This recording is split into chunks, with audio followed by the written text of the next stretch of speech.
सोलन के दालडा घाट स्थित सीमेंट उद्योग के बंद होने से हजारों कर्मचारियों के भविष्य पर तलवार लटकी। कर्मचारियों ने सीमेंट कंपनी प्रबंधन के खिलाफ बोला हल्ला, प्रकरण को राजनीति से प्रेरित बताया। भाजपा के मुख्य प्रदेश प्रवक्ता ने कांग्रेस सरकार पर बोला हमला, कहा प्रदेश सरकार ने 3 दिन के अंदर फैक्ट्रियों के ताले नहीं खुलवाए तो भाजपा प्रभावितों के साथ मिलकर करेगी जन आंदोलन शुरू। पूर्व मुख्यमंत्री जयराम ठाकुर के बयान पर सीएम के प्रधान मीडिया सलाहकार ने किया पलटवार। नरेश चौहान ने पूर्व सीएम को दी सब्र रखने की हिदायत। पूर्व सीएम ने हेलीकॉप्टर के दुरुपयोग पर साधा था निशाना। और कांगड़ा में चलती कार में लगी आग, पोस्ट ऑफिस के सामने भयंकर लपटों ने उड़ाए सभी के होश। चालक ने चतुराई दिखाते हुए बचाई अपनी जान।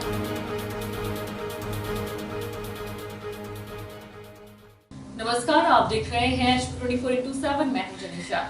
सोलन जिला के दालडा घाट स्थित सीमेंट उद्योग को आगामी आदेश तक बंद रखने के आदेश जारी हुए हैं और हजारों कर्मचारियों के भविष्य पर तलवार लटक गई है। कर्मचारियों को अपने भविष्य की चिंता सताने लगी है। आज दालडा घाट स्थित सीमेंट उद्योग के समक्ष 8 यूनियनों के करीब 4000 कर्मचारी इकट्ठा हुए और आगामी रणनीति तैयार की।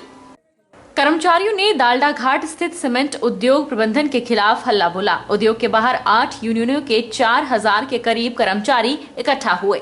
यूनियनों के पदाधिकारियों ने बताया कि रोजगार को बचाने के लिए सभी को एकजुट होकर कार्य करना होगा। कंपनी में कार्यरत कर्मचारियों सहित हजारों ट्रकों के पहिए थम चुके हैं, तो वहीं ट्रक से चलने वाले ढाबे मैकेनिकों के व्यवस्था पर भी ठप होने की कगार पर है। बैठक के बाद कर्मचारियों ने यूनियनों के साथ कंपनी प्रबंधन के खिलाफ कंपनी के गेट तक जमकर विरोध प्रदर्शन किया। वहीं सभी पक्षों के साथ उपायुक्त सोलन कृतिका कुल्हारी बैठक करेगी और इस मामले को सुलझाने का प्रयास भी करेगी। यूनियन के पदाधिकारियों ने बताया कि ट्रक ऑपरेटरों के कारण कंपनी घाटे की बात की जा रही है।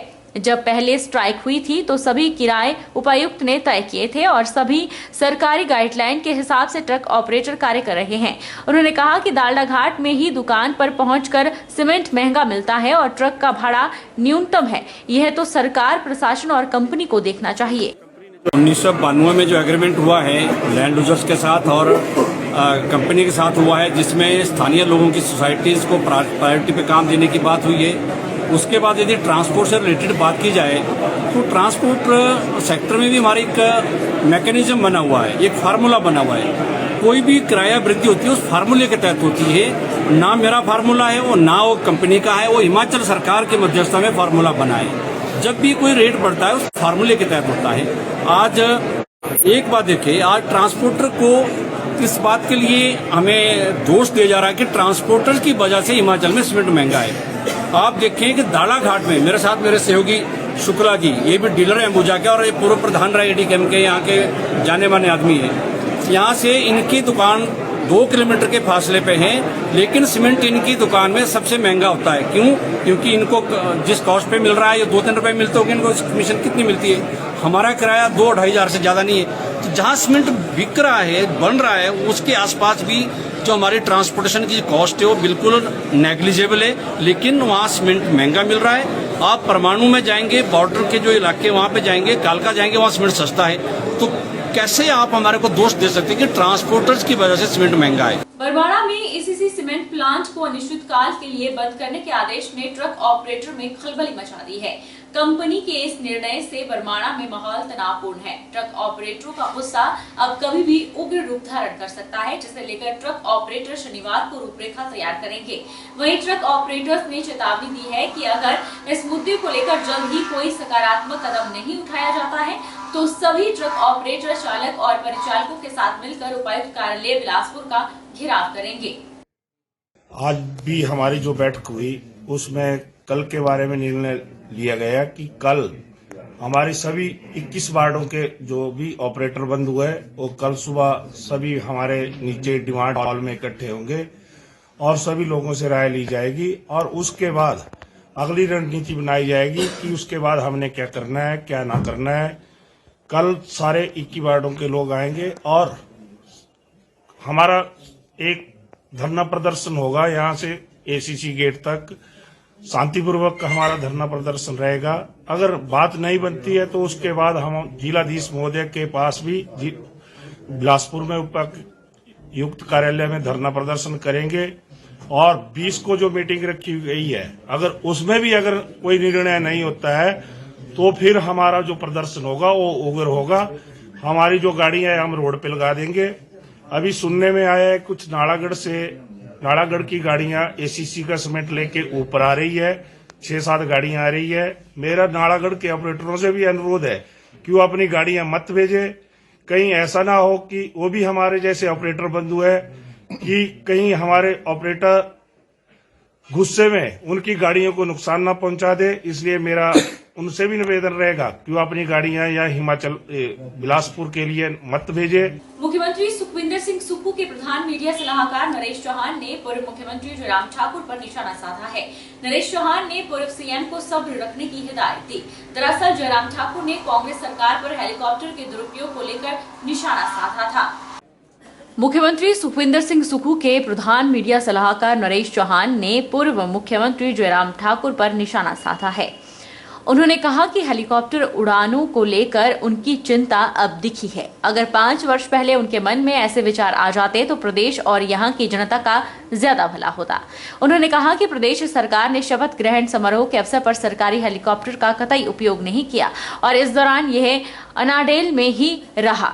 इसके विपरीत अति विशिष्ट व्यक्तियों के लिए निजी हेलीकॉप्टर का उपयोग किया गया। उन्होंने कहा कि अपने कार्यकाल में लगभग 25,000 करोड़ रुपए का कर्ज छोड़ने वाले पूर्व मुख्यमंत्री द्वारा वित्तीय प्रबंधन पर टिप्पणी करना हास्यास्पद है। उन्होंने कहा कि सरकार के गठन को अभी 1 सप्ताह भी नहीं हुआ है और जयराम ठाकुर अभी संयम रखे। आर्थिक संसाधनों को मजबूत करने के लिए मुख्यमंत्री सुखविंदर सिंह सुक्खू के नेतृत्व में प्रदेश सरकार प्रभावी कदम उठाएगी। विपक्ष को इस बारे में चिंता करने की आवश्यकता नहीं है। देखिए, माननीय जयराम ठाकुर जी मुझे लगता है काफ़ी जल्दी में लग गए। अभी बड़ा टाइम है, 5 साल तो है ही, पर मैं ऐसी उम्मीद करता हूँ जो ये सरकार बनी है इसमें आम लोगों की और आम जनता के जो बीच से निकले हुए लोग आ रहे हैं, माननीय मुख्यमंत्री जी, मुझे ऐसा लगता है जयराम जी को अभी बहुत लंबा इंतज़ार करना पड़ेगा, काफ़ी समय लगेगा। 5 साल के लिए तो अभी जो हिमाचल के जनता ने बैठाया है, हमारी प्राथमिकताएं साफ है। सरकार बने 6-7 दिन हो गए। आपने खुद भी देखा, मैंने भी देखा कि अनाडेल में कवर्ड एरिया में ही रहा 10 दिन से। जब से सरकार बनी हेलीकॉप्टर वहीं खड़ा है, कोई मिसयूज़ नहीं हुआ। हमारे वीआईपीज आए, ओथ सेरेमनी हुई, एआईसीसी से, दिल्ली से, राहुल गांधी जी, सब लोग आए। हमने सरकारी हेलीकॉप्टर का इस्तेमाल नहीं किया। ये अपने आप में समझने वाली बात है कि हमारी सरकार की सोच क्या है। अगर हम चाहते तो पहले दिन से शुरू हो जाता। शायद जयराम जी को इस बात का ध्यान नहीं रहा कि हमने अपने प्राइवेट चॉपर से ये सारा जो ओथ सेरेमनी तक जो सरकारी फंक्शन था उसमें भी हमने अपने सरकारी चॉपर का यूज़ नहीं किया। दूसरी बात है कि आप निश्चिंत रहे, हमारी प्राथमिकता है जो आप 70,000 करोड़ रुपए का कर्जा छोड़ के गए उससे ही प्रदेश को कैसे बाहर लाना है, फाइनेंशियल मैनेजमेंट किस तरह का होगा, आप थोड़ा सा समय दें। आपने 5 साल आप मुख्यमंत्री रहे राज्य के, सरकार को पटरी में आने में, चलने में थोड़ा सा समय लगता है, 2-3 महीने का मैं समझता हूँ। माननीय ठाकुर जयराम जी को सब्र करना चाहिए, यही मेरा उनको एक संदेश है। भाजपा के मुख्य प्रदेश प्रवक्ता रणधीर शर्मा ने कांग्रेस सरकार पर हमला बोला। उन्होंने कहा कि सीमेंट फैक्ट्रियां बंद होने से प्रदेश के हजारों लोग बेरोजगार हुए हैं, लेकिन प्रदेश सरकार इस मुद्दे पर हाथ रखे बैठी है। उन्होंने कहा कि अगर प्रदेश सरकार ने 3 दिन के अंदर इन फैक्ट्रियों के ताले नहीं खुलवाए तो भाजपा प्रभावितों के साथ मिलकर जन आंदोलन शुरू करेगी। भारतीय जनता पार्टी सीमेंट फैक्ट्रियों के मालिक द्वारा डालडा और बरमाणा स्थित दोनों सीमेंट फैक्ट्रियों को बंद करने से उत्पन्न स्थिति को दुर्भाग्यपूर्ण मानती है और 3 दिन बीत जाने के बाद भी प्रदेश सरकार द्वारा इस समस्या का समाधान करने के लिए कोई कदम न उठाने के लिए वर्तमान सरकार की निंदा करती है। भारतीय जनता पार्टी का मानना है कि कंपनी द्वारा दोनों फैक्ट्रियों को बंद करने का निर्णय तानाशाही पूर्ण है। इससे हमारे सोलन और बिलासपुर दोनों जिलों के हजारों लोग बेरोजगार हो जाएंगे। इसलिए सरकार को तुरंत हस्तक्षेप करना चाहिए और इस मामले का समाधान करना चाहिए। तुरंत तालाबंदी को खुलवाना चाहिए, फैक्ट्रियों को चालू करवाना चाहिए ताकि लोगों का रोजगार बच सके। भारतीय जनता पार्टी ट्रांसपोर्टर्स और इन फैक्ट्रियों में काम करने वाले कर्मचारी, मजदूरों और सीमेंट ढुलाई के साथ अप्रत्यक्ष रूप से जुड़े लोगों के साथ खड़ी है। सरकार 2-3 दिन में अगर इस समस्या का समाधान नहीं करेगी तो भारतीय जनता पार्टी जनता के साथ मिलकर जन आंदोलन खड़ा करने से पीछे नहीं हटेगी। पूर्व खाद्य आपूर्ति मंत्री राजेंद्र गर्ग ने कहा कि प्रदेश सरकार सीमेंट फैक्ट्रियों के बंद होने से उत्पन्न हुई स्थिति का शीघ्र समाधान निकाले ताकि सीमेंट के प्लांट बंद होने से जिन हजारों लोगों के रोजगार पर संकट छाया है वह बच सके। हाल ही में एसीसी सीमेंट कंपनी और अंबुजा सीमेंट कंपनी यहाँ बिलासपुर में बरमाणा में और अंबुजा कंपनी जो अपने दालला घाट में स्थित है, वहाँ पर जो कंपनी द्वारा तालाबंदी की गई है वो बहुत ही दुर्भाग्यपूर्ण है, जिसके कारण बिलासपुर ही नहीं पूरे हिमाचल प्रदेश के हमारे ट्रक ऑपरेटर्स जो हैं उनकी रोजी रोटी के ऊपर प्रश्न चिन्ह लग गया है। और साथ ही पूरे इस क्षेत्र में जो इस कंपनी के कारण, इस सीमेंट कंपनियों के कारण जो यहाँ रोजगार के अन्य साधन थे वो सारे साधन भी चौपट हो जाएंगे। इसलिए हमारा सरकार से निवेदन रहेगा और कि जल्दी से जल्दी इन कंपनियों के प्रबंधकों से बातचीत करके इस मामले को जल्दी से जल्दी सुलझाया जाए ताकि लोगों का जो रोजगार बंद हो गया है उस रोजगार की बहाली जो है तुरंत होनी चाहिए।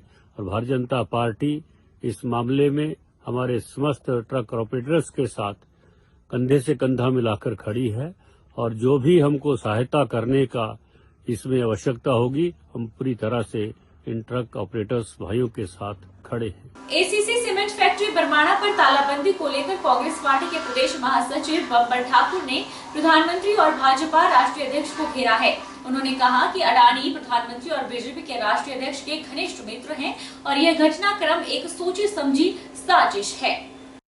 एसीसी सीमेंट फैक्ट्री बरमाणा पर तालाबंदी को लेकर कांग्रेस पार्टी के प्रदेश महासचिव और पूर्व विधायक बब्बर ठाकुर ने कहा कि जनता के हितों पर कुठारघात किसी भी सूरत में सहन नहीं किया जाएगा। इस बारे में मुख्यमंत्री सुखविंदर सिंह सुक्खू से बात की गई और उन्होंने आश्वस्त किया है कि वे इस मसले पर पूरी नजर बनाए हुए हैं और मुख्य सचिव और उपायुक्त से मामले में हस्तक्षेप कर सुलझाने के लिए कहा गया है। शुक्रवार को बिलासपुर में पत्रकार वार्ता में बब्बर ठाकुर ने कहा कि इतिहास में ऐसा पहली बार हुआ है कि 1983 में स्थापित एसीसी फैक्ट्री पर तालाबंदी की गई हो। इस फैक्ट्री से लाखों लोगों को प्रत्यक्ष और अप्रत्यक्ष तौर पर रोजगार उपलब्ध हुआ है। इस दौरान उन्होंने प्रधानमंत्री और भाजपा राष्ट्रीय अध्यक्ष को भी घेरा। उन्होंने कहा कि अडानी प्रधानमंत्री और बीजेपी के राष्ट्रीय अध्यक्ष के घनिष्ठ मित्र हैं। राष्ट्रीय अध्यक्ष श्री जेपी नड्डा जी के और मोदी साहब के मित्र, घनिष्ठ मित्र मिस्टर अडानी ने अंबुजा और एसीसी फैक्ट्री खरीदी और उसके बाद अपने 350 ट्रक लेकर के आ गया जो रोपड़ में खड़े किए हैं और चुनावों का इंतजार किया कि चुनावों के बाद, चुनावों तक तो जो है हिमाचल प्रदेश के लोगों को लच्छेदार भाषण देते रहे। मोदी साहब हर बार मेरे को हराने के लिए बिलासपुर आते हैं। पिछली बार लूणू में आए, इस बार एम्स का तथाकथित उद्घाटन करने के लिए आए और मेरे खिलाफ यहाँ पे जलसा करके गए। नड्डा जी 12 दिन यहाँ पर बैठे रहे। अडानी को कहा कि जब तक चुनाव न हो जाए तब तक ये 350 ट्रक लेकर के नहीं आना। जैसे ही चुनाव खत्म हुआ बिलासपुर की एसीसी फैक्ट्री को ताला लगा दिया, अंबुजा की फैक्ट्री को ताला लगा दिया। अब वो चाहता है कि मेरे ट्रक यहाँ पे चले, बिलासपुरियों के और हिमाचल प्रदेश के लोगों के ट्रक यहाँ पर ना चले। तो हिमाचल प्रदेश के लोगों को, जो लाखों लोगों को रोजगार मिल रहा था प्रत्यक्ष और अप्रत्यक्ष रूप में, उन सबके रोजगार के पेट के ऊपर जो है लात मार दी गई है। और भाजपा जो है वो गुलशन उड़ा रही है। अपनी जो हार हिमाचल प्रदेश के अंदर हुई है उस हार को नड्डा साहब पचा नहीं पा रहे हैं। रुकेंगे एक छोटे से ब्रेक के लिए।